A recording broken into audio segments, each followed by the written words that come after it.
this still works. Yeah, it has been way too long. Okay, I think the mic works. There aren't many people in the chat yet.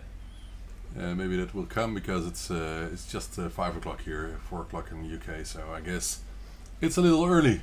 Good afternoon and welcome to this production stream for ZX HDs. As you can see, I might have done a stream like this for with the ZX HDs before, but I thought, well, if I'm going to do more work, why not do it live, you know?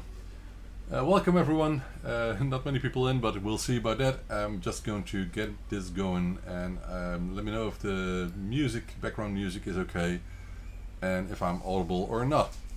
And just going to start. Let me switch on my soldering iron. I hope the everything is improved a bit, because I improved the mount of the camera here. Should be a bit better. Hey Ben, good afternoon. So there shouldn't be much wobbling. I think there still is a bit if I bump this these shelves, but I think it's better. So let's see about that. Okay, let's move some things aside. So SD cards and screws are for later, and let's focus on simple things like the edge connectors and the expansion, or the horizontal board, of course. So these original old school connectors, these are old stock, and I craft them to fit for the ZX Spectrum. These have some how do you call it, supports, and usually these sit on main boards like this, so vertically, and I'm using them differently, of course. So they have some supports when they go through the holes of the board, to have them at a certain spacing, certain level, and I don't need that, so I just crack these parts off, which is simple enough. And when I sell the edge connectors, I do that for the customer, so they don't have to do them themselves. I'm bending all the pins in a certain angle.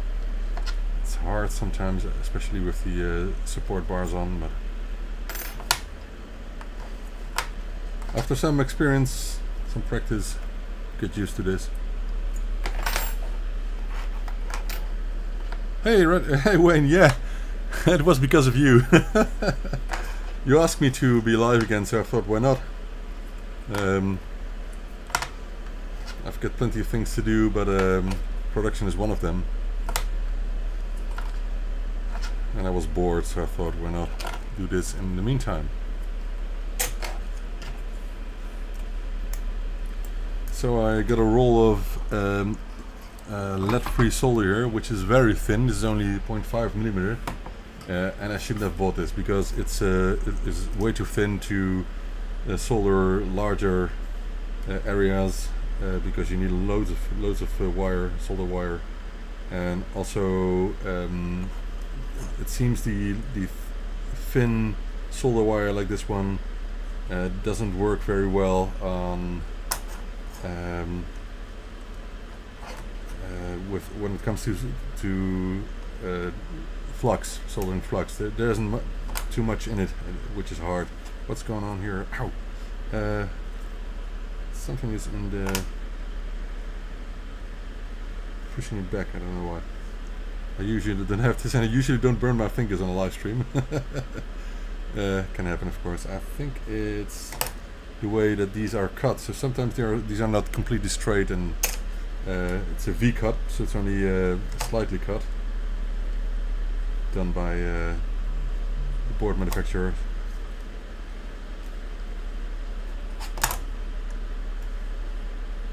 It's been too long since my last live stream, of course, and that's why I burned my fingers during this live stream. It's karma, so.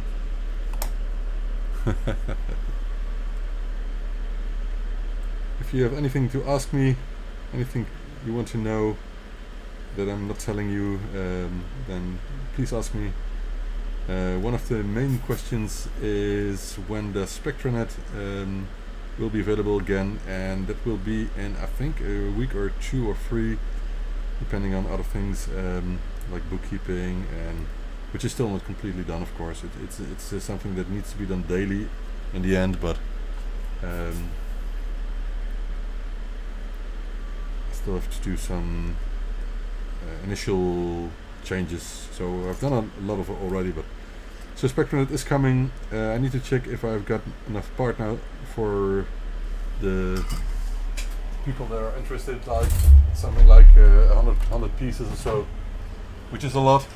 And these chips are also needed for SpectraNet, so these are hard to come by these days. I have my sources, but it's not easy.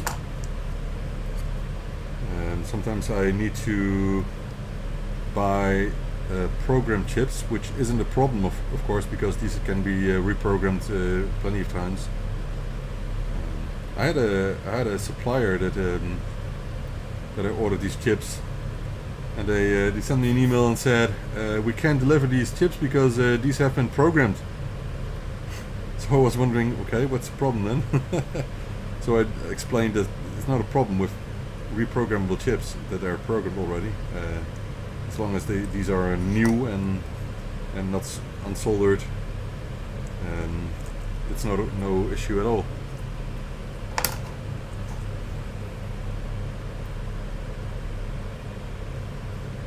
So you can see how much solder wire I'm putting in each pad. It's really a pain, and it doesn't flow very well because of the lack of flux. I think some pieces of the solder wire, there's no flux in at all, because I cannot solder some parts, and I need the leaded solder to solve this problem sometimes. It's odd because it's from Stenel, from respectable brand, so I don't know what happened with that. I hope the audio is still okay, because I put my extraction hood on a second ago. Let me know if the audio is still okay. I could move my microphone a bit, but I think the microphone is still working quite nice.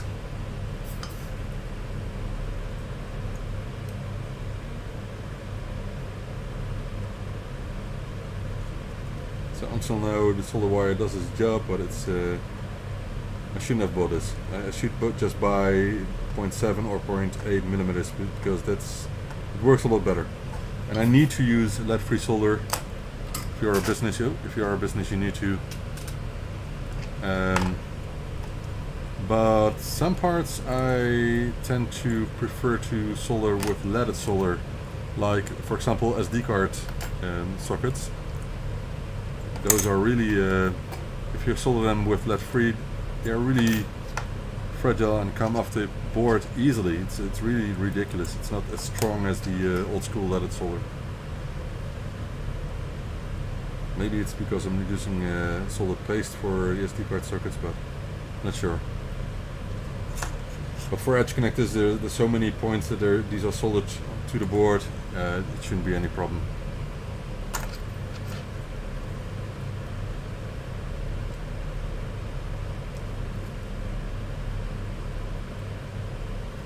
So I hope I can fix this in about an hour, because I need to get down then.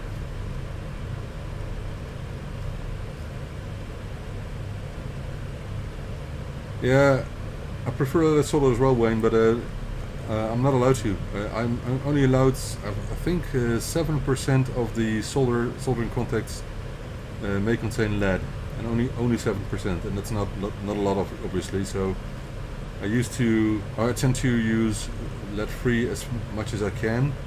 But for example, if I solder S&D parts by hand, I use leaded solder for that, and only tiny amounts, of course, because you don't need much.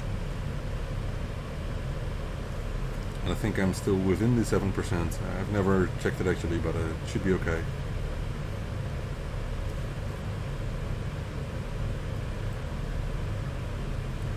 Only a couple of S&D parts on this board. As you can see, I'm using a lot of lead-free solder at the moment, so that's okay within the allowed limits. as a business. I still should do some more checking for that, because I must and I can add CE labels on the products if they're certified within European limits. These are ZX HDs. It should be obvious by these boards. And people still buy these, so I guess some still have Raspberry Pi Zeros somewhere in their drawers or something. I really hope they're available again soon, because people they really want a complete kit with Raspberry Pi, which I cannot supply at this moment. Only the ZX HD boards themselves in the case. Still, I really hope that will be sorted out soon. And I don't know actually what will happen to the Raspberry Pis, because I hear rumors. I hear that the Raspberry Pi, the Zero, the first version, so not the Zero 2, but the Raspberry Pi Zero and the Raspberry Pi Zero W, they should be available, but other sources say they will not be made anymore, and it's hard. I don't know. We'll see. I think the original plan was that those would be manufactured until 2024, but at this moment it doesn't look good. I really don't know when they will be available. We'll see. There's still a huge parts shortage.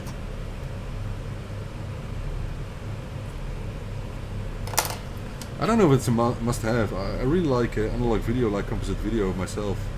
I just discovered a fix for toast fraction plus 2s that will get rid of most of the yellow and blue ghosting.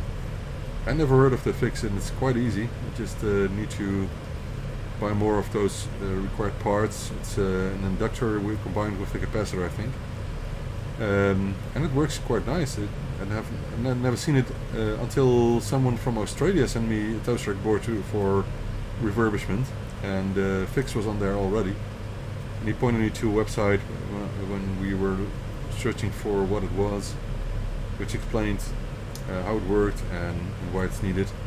It's actually it's a fix that should have been on the ZX Spectrum boards itself, but the parts aren't there. It's just something that has been forgotten. You can prove that. It's really ridiculous. So those two parts should be on the board, and they're not. And I think maybe someone at some time discovered this at the Sinclair office, but never. But they decided, well, the picture quality is good enough, so why bother? But it makes a huge difference. So it's a simple fix with only two parts. I think I will make that as default with my refurbishment work, and in the future maybe offer the kits for that. I have the feeling there will be more kits, like maybe not only a capacitor kit, but something like a more complete refurbished kit for ZX Spectrum models, with information, of course. Just hope people don't want me to send them heatsinks with thermal paste and so, because it's it's really hard to supply that in a kit for just one machine, you know. Hello, wetware era. Good afternoon.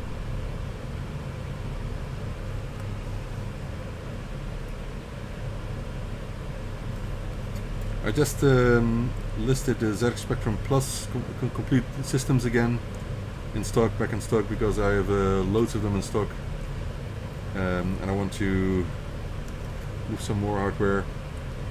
And last week I put the dual flop drive sets back in stock. I got loads of orders in for that. You may have seen the photo on Facebook. Way more than expected. So that took about 4 days or something like that to complete. So products are coming back in stock, because I'm getting more time. I think I only have just over 10 orders open at the moment, which is great. But I still have some more repairs to do, of course. But we need some cash flow here, so sometimes I need to put stuff back in stock to create some more cash flow. That's how it works. It's no secret.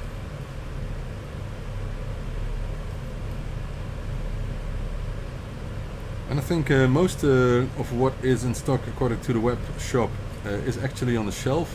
I think I need to refurbish just one more ZX Spectrum 48K issue 6A, and I need to get more memory upgrade kits for 16K ZX Spectrums back in stock. I think those are the only two products. Oh, maybe also assembled Harlequin 128 kits, boards.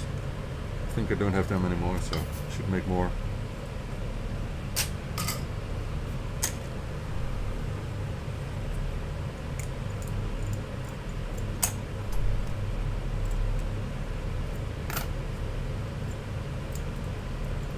But all the other products are in stock, so that's good for quick order processing. And I want to at least keep up with the orders, and I'm doing quite well with that during the last week, so orders are getting out within 2 or 3 days or something like that. And my routine is now processing orders on Wednesday or Tuesday just before Wednesday, and Saturday or Friday just before that, so I can ship them on Wednesday and on Saturdays. You can see now for some reason the lead free solder doesn't work quite well. I think there's no flux in the piece that I'm using, so I need to use some leaded solder to fix this. It's just crap solder wire. It doesn't make any it's no problem with for the long run, but only for getting these actually made. Sometimes it's hard, but you'll see that in a second that there is flux back in the wire. Still not now, but I've never had it with this brand, so don't know why this doesn't work. I think it's because of the size of the wire, so the thickness. There's not enough flux in this wire because it's so thin. I will never buy this again, but I think about bought half a kilo or so from this type.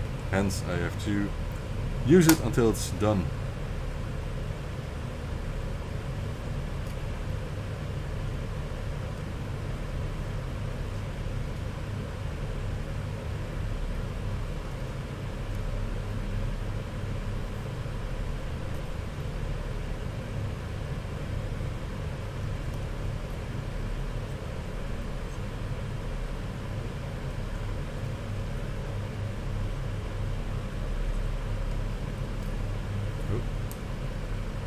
So the last one, when it comes to the edge connector, then I will solder the pin header block.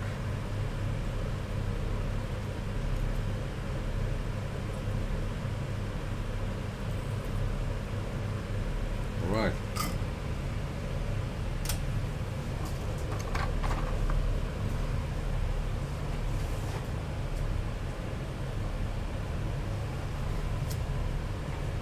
Let's write some serial numbers, which I need to dry a bit, so I'm doing this in the meantime. We're at 11:57.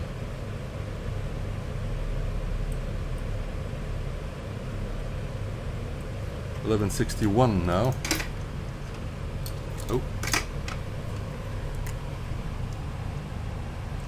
And today it's the 15th August. So this can dry.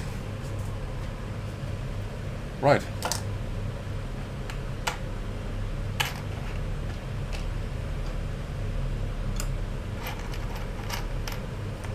Hey David. Thank you. It's good to be streaming. I should do this more often. I'm saying it a lot, but it's really there's so much things to do still. I never sit still, you know. And you may have heard that now I've got plans to move, so I need to do a lot of work to be able to move without needing to close a shop or something.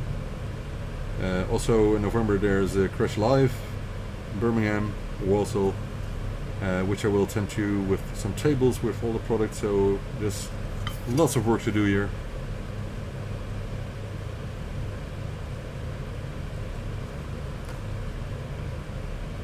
There's no reason to sit still.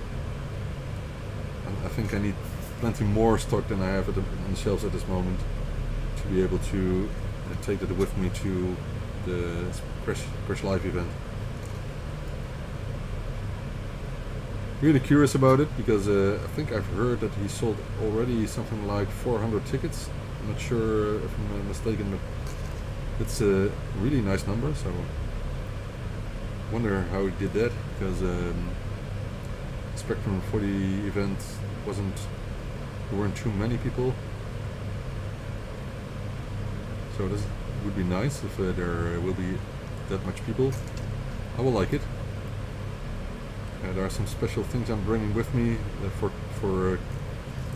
Chris at request, so we'll share more details when we discuss that. Yeah, well, I'm curious. I wonder if there's enough space. It's not the biggest venue, so I wonder how he's going to do that.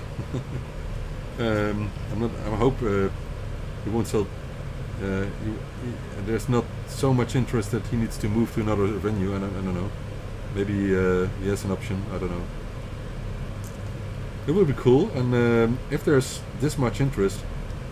And I hope there is, because there's still enough interest in retro computing, so why not? Then it means that well, there will be more events in the future, which I will like a lot. Please don't get me corona again with a UK visit. I don't need it anymore. I don't want it anymore.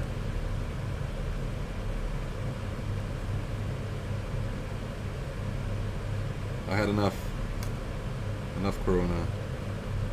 Really made me quite sick for about 3 weeks.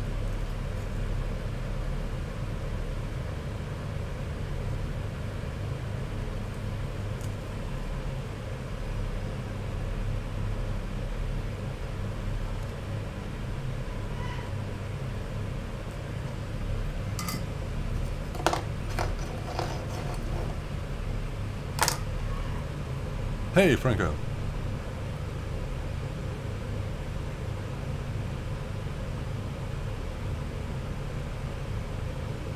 Not just the one room. Ah, okay, cool.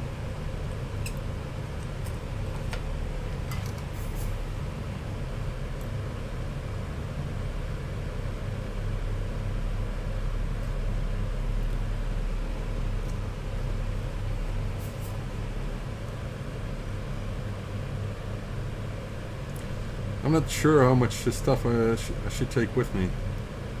I really don't know.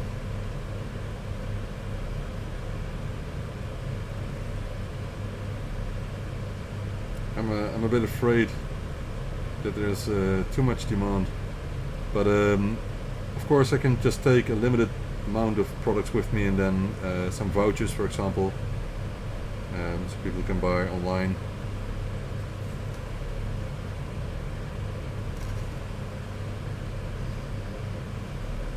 It's not like I have like Chris himself. For example, 1,000 copies of a book or so. They all need to be crafted, you know, like this. So it's really a lot of effort. Parts are hard to obtain.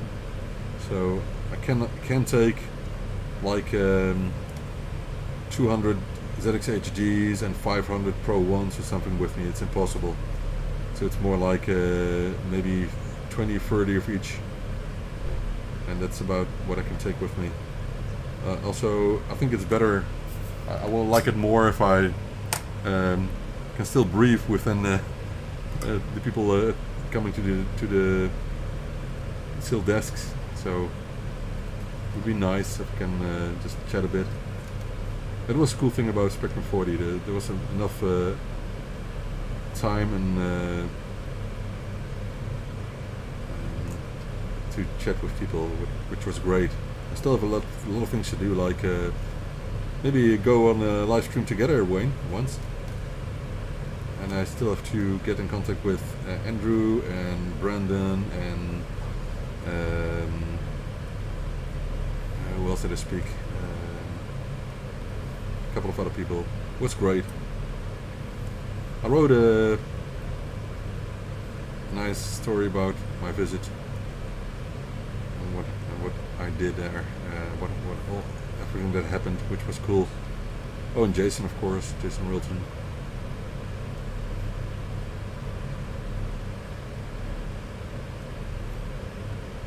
I saw my first issue 5, which was lovely. Never held one.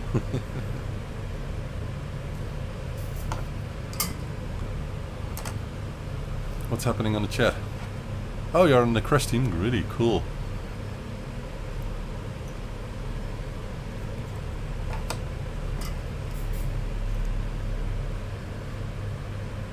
I hope Chris is not waiting for my response to Facebook messages, for example, because I'm behind with those as well. But we'll check them soon.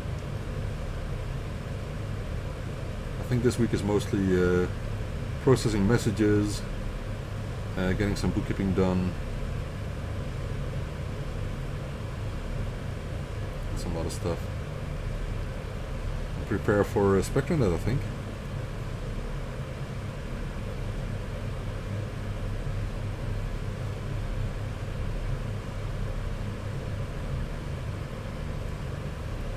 Hard because for example, I don't know if I have enough which chip was it?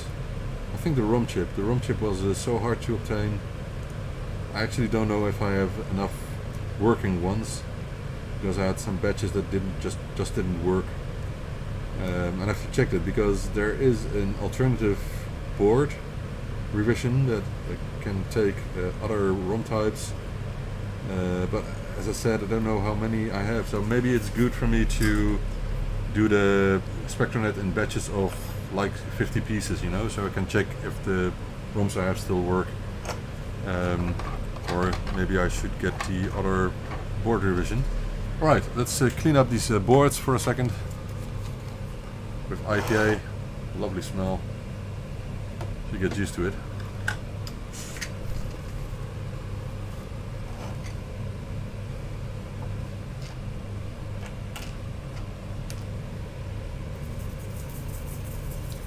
I could get an ultrasonic cleaner, but it's still dangerous to put IPA in those, so I do this by hand.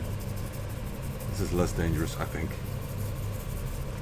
But I want these to be clean because they look so much better when flux remainders are off.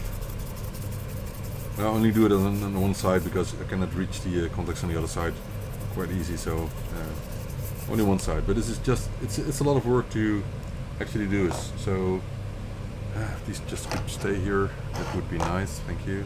Yeah. Sometimes I do these in two phases so the alcohol can get into the flux. It's easier.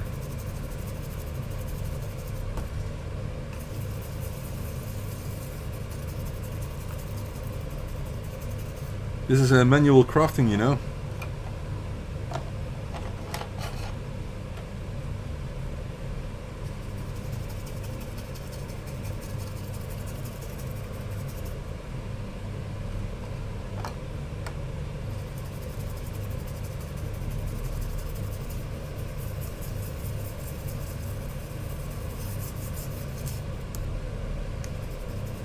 And because of the lack of SMD parts on these boards, only 4 parts I think, it's not interesting to do this on a pick and place machine, so I just do this by hand.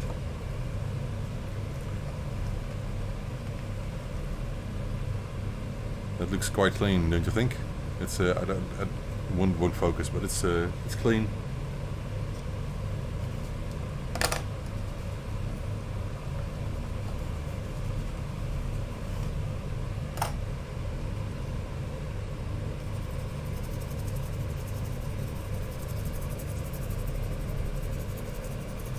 There is an important reason to clean these boards, because sometimes if you have a soldering blob somewhere, it's almost impossible to see them when the flux is still on the board. So it's for quality, it's good to clean the boards and see if there's still something left which shouldn't be on there. Like this one here is a very small blob, but it shouldn't be a problem, but it's just good to get rid of those.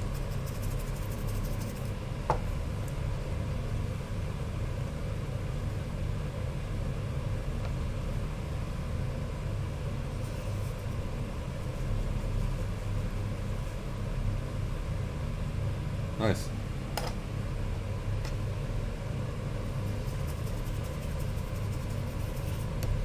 So you can see all the dirty details here on how I make these.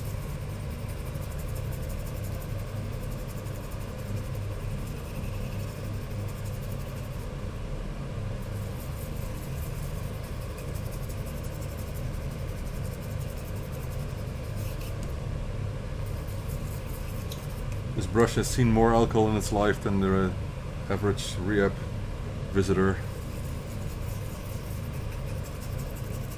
But it's still clean because it's IPA, you know.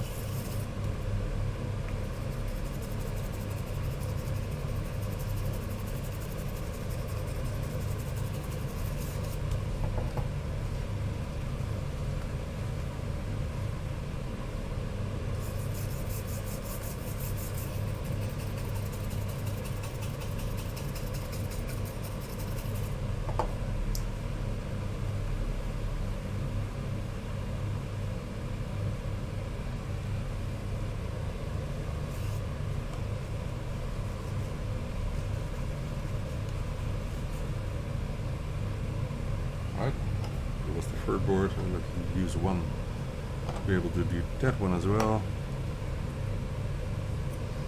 Almost done with cleaning. It's boring, but it's part of the job.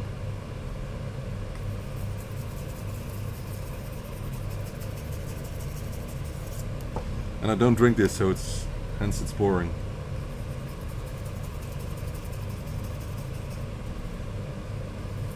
I think I once read that they put some substance in IPA alcohol, isopropyl alcohol, because to avoid having people drink it.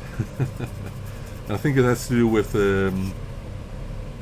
tax revenue. If people buy IPA to drink it as alcohol and put it in drinks, as you know, then it would be cheaper alcohol, and the government won't make any money. It's ridiculous, but maybe it works like that, I don't know. Not for me.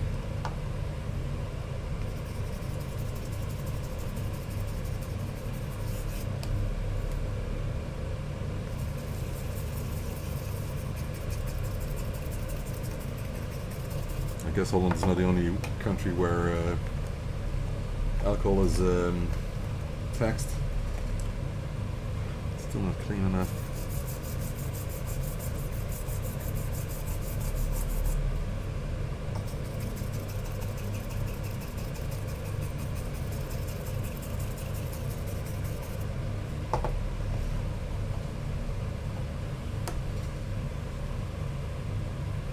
I think it's better.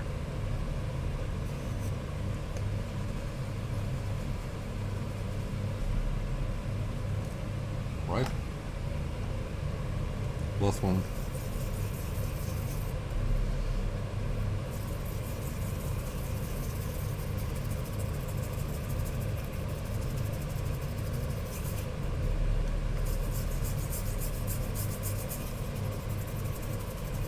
So I'm actually checking if the flux remainders are gone between the pins and the pads of the edge connector. If you leave it on a bit, it doesn't look good. It looks whitish. Looks like there's some gross stuff on the board. And so if you're going to clean it, it should be done properly.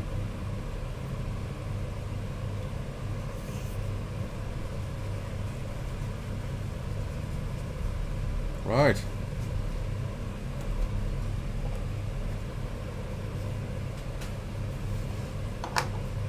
Done. never smoke in the neighborhood of IPA. That would be bad for you. Right. Let me check the chat. Does anybody know if it's easy, if there's any way to get this ZX Next working with Wi-Fi? It has been from the route. We can come to terminal program. I don't know. Check the speed on your Wi-Fi.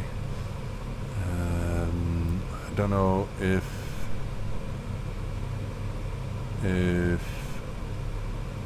what it does support. I don't know. Just come up to 5 p.m. in the UK. Yeah, I know. Wetware. I don't know what that is. It's called great workmanship and show good production value. Thank you. What? Stop watching the stream. Find love. What is this? Let me block this guy. Reports. Remove. How can I do that? Report. Unwanted commercial. Okay, thanks. But it's still not gone. How can I remove this? Hide user. Ah, yeah, that works. Message deleted. Okay. Who's using the bot? You got spam. Oh, finally, finally, my channel is interesting enough for those spam bots.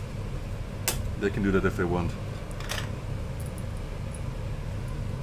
I can have someone moderate the chat, but all in time, you know.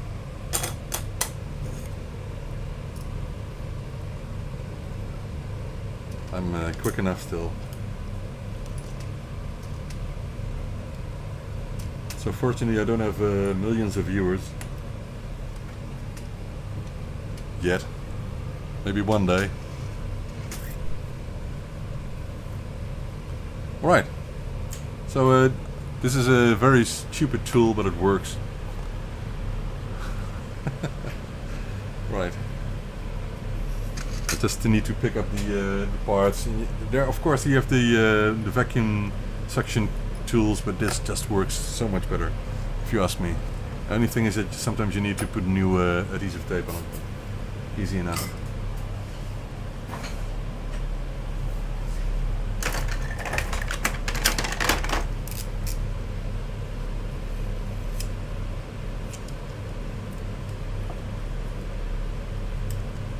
Easy enough, as you can see.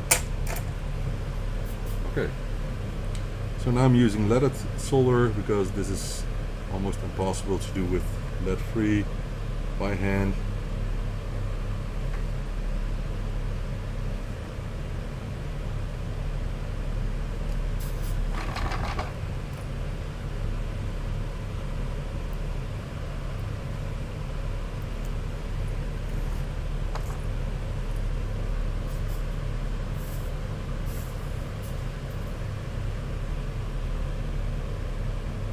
And I'm eyeballing these. I still have good eyes, so no microscope for me yet.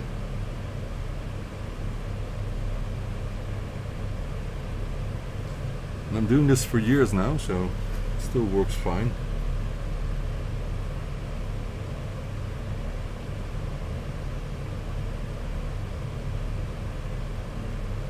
I guess my head, it's no, it's not under the camera. The camera is positioned well nowadays. I've 3D printed a camera mount specifically for this disc.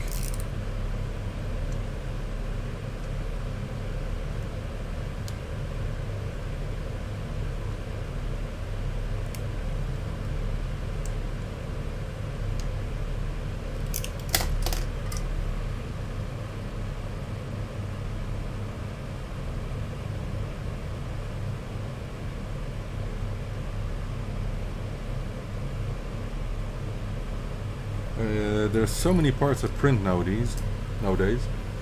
It's really cool. So maybe it's cool to show you what kind of parts I print.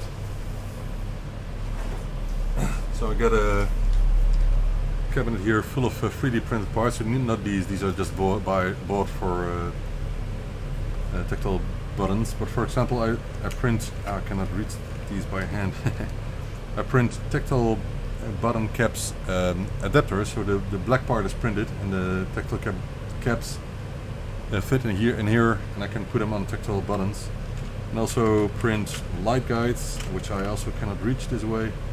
So these will go in into cases or circuit PCB cases for like the Pro 1 and the ZXAY. And I print these spacers, and the cool thing about these are I can print them exactly at the size I need. So I have no idea how I can obtain these another way. Of course, some screws and more. Also print, if I need to, print rubber feet with TPU, I think, filament. So loads of things that I print nowadays. And more, but those are some of them. Oh, drag soldering is easy if you do it a lot. But it's one of the videos that I was so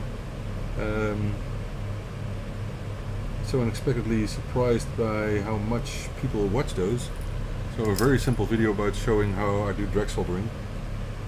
I don't think it's too hard, but it just takes some practice. And with these parts, it is very easy to bend legs when you drag solder, so you have to be careful. But I do so many of these, it's no problem anymore. And I hope it will go well this time, because it's live on camera, you know, so I bet I need to take one off in a moment, because I make mistakes when I'm chatting and getting nervous, and we'll see. Let's see if it works this time. I do have some problems with the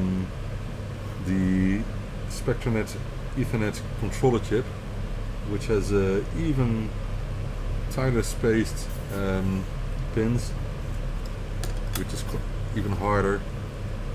I don't like to solder the chip, but it needs to be done. And I think I do solder them on by hand. I'm not sure, but I have to check. Because the chips are quite expensive, and I don't want to waste any of them in my reflow oven, which is a cheap one. So usually the chips can withstand certain temperatures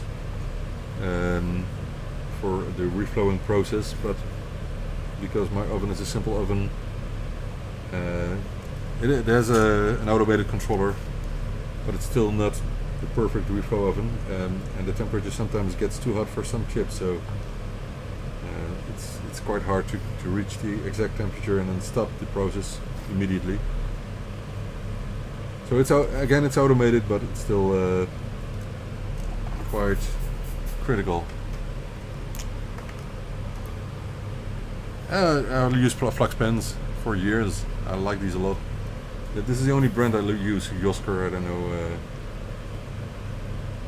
I still can obtain them, I think, even by Amazon these days.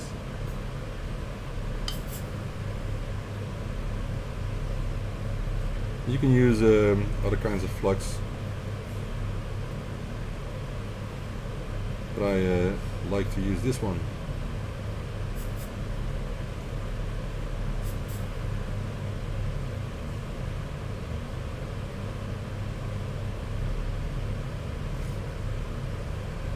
So that's one.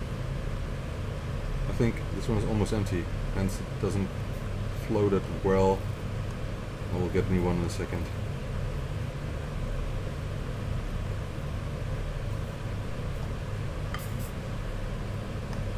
I think I have to get down in a moment, so I'm not sure if I can finish these, but almost.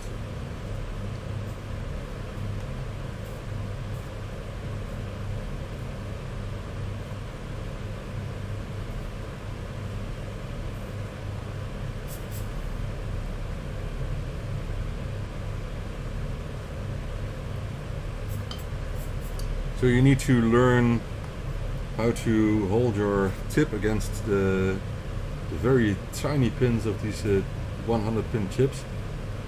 So 25 on each side. Don't bend them, so don't put any pressure on it. Just have your soldering iron go next past them. Just reflow the solder. That's all you need to do. No need to put any pressure on it. Otherwise you will get into troubles. I think this one is empty. Yeah, there's still a bit coming out of this.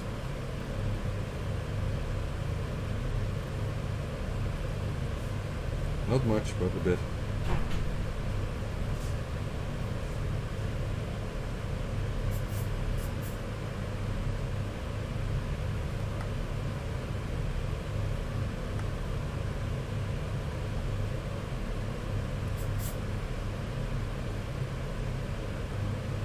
And I use this sponge with water to clean my soldering tip, which is mandatory for this process, otherwise it will never work.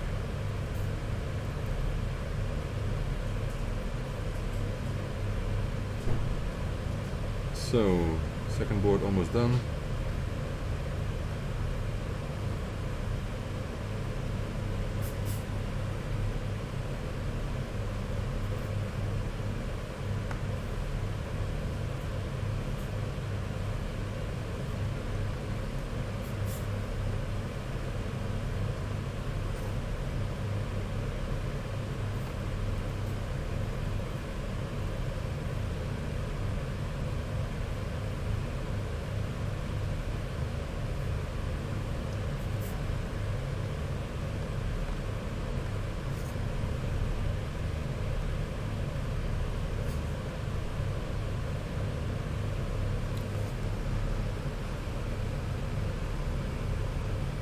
Yeah, I also got flux paste, but the thing with flux paste is you need to clean the board afterwards, which is hard. I use flux paste for, let me think, what do I use it for? I don't know, I don't remember. I use it sometimes, not often.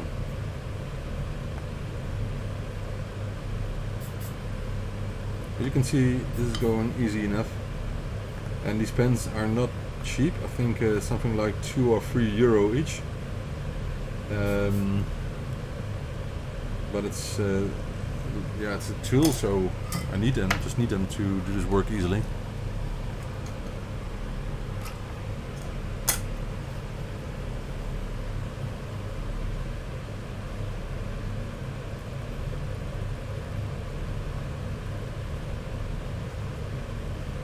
I've bent so many pins in the beginning when I did this. Such a frustration. So then you have to get the part off with hot air and straighten the legs again, the pins, and do it again, which is hard, especially if you're damaging the pads on the board, which is so painful. And with these boards that is not the biggest issue, because these boards are just contain a couple of parts.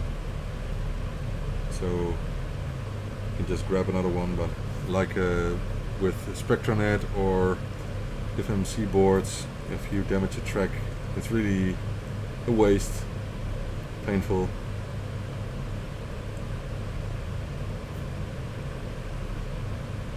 Yesterday I had to throw away a ZXAY board, which had the weirdest problem.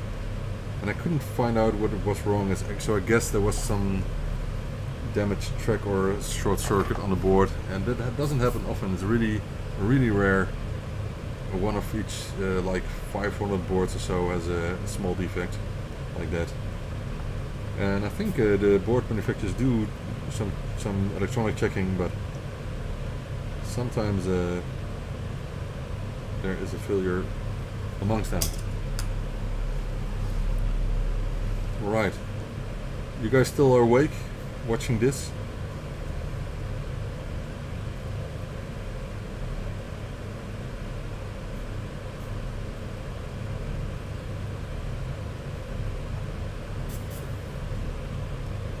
Some people say they like what they like it watching someone else work.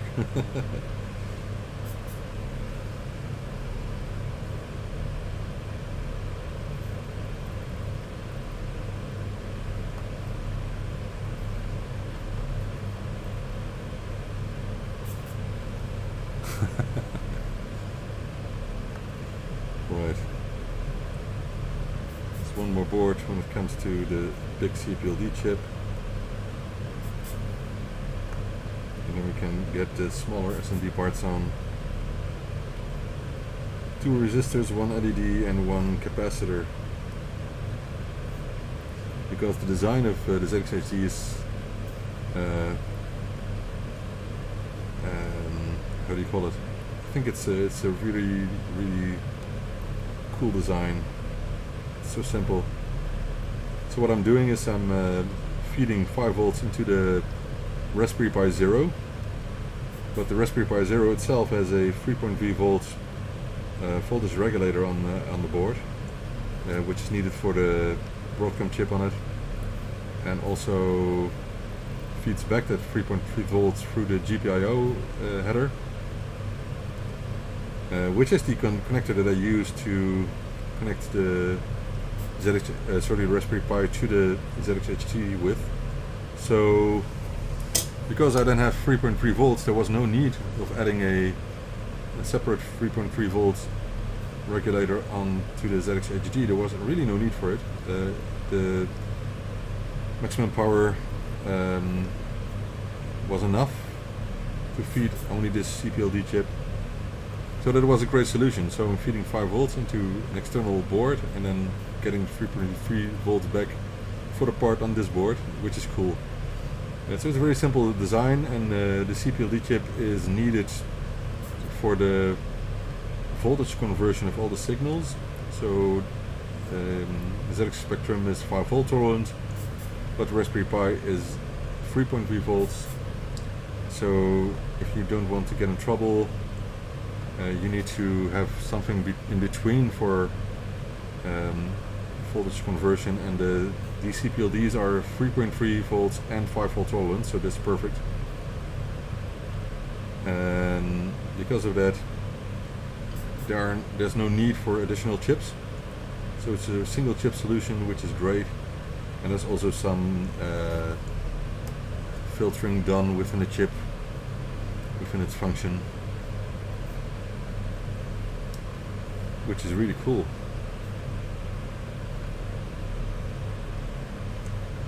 And Imre and I had plans. Imre is the person who developed the software for this chip, the firmware.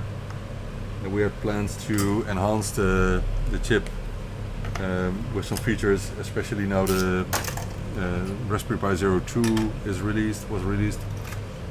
But he's still doing a lot of work on his house and other stuff for his work that he didn't get to that yet. So we'll see when he has time for it. I'm with this very small magnifying glass. I can check all the pins, as you can see here, which is for me it's good. It's big enough. No need for me to make this bigger. So I'm just removing some solder blobs here and checking if there are no shorts or bridges, as you can call them. I think this is an easy way of doing that. So I found one here.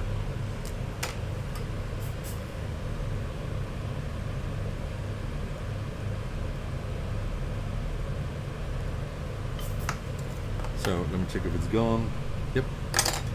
So I can use a lot of tools in 2 hands. You can see, you can here 2, one there, and the board itself. It's really cool if you do this a lot.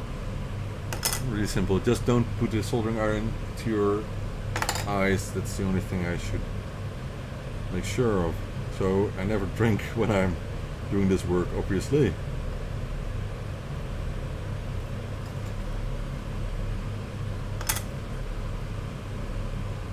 And I don't think flux pen has healthy stuff for your eyes as well, so I shouldn't put this into my eyes as well. Alright, some more checks. And I always do this quickly. I don't want to spend a lot of time in this. I'm still going to clean it up later on. And sometimes there's I've overseen a solder bridge or something, and it happens.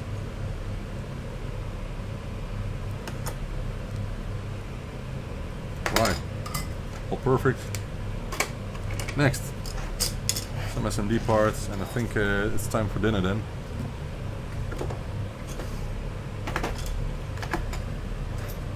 Another tool. It's a very cheap, simple tool, but it still works. It was part of this one actually. Well, then just use the pliers for the. What do you call it? Pliers, I think, yeah, in English. Dutch has a strange word for it, pincet. We call it pincet. It's really odd. So I need this will power off the soldering iron because I think we're done for today here for now. I mean, okay, 2.7K. Yes, 5 pieces. 10K, 5 pieces. You see, sometimes I have half of the strip remaining because obviously you used the other half for another batch of 5. It's very simple. So this is a new strip of 10. I cut these in a piece of 10 for manual crafting of products. And I still, of course, have a lot of reels with larger amounts, like 5,000 of these, for example. But only for the pick and place machine, not for manual production. So this is for later on. I need to pre-solder the pads on the one side, put them on, and then use the flux pen again to make the soldering look good, and then clean the boards, and then the connectors. Oh, these connectors should be on there as well. After that, I'm going downstairs because in a couple of seconds my wife will call me because dinner is ready.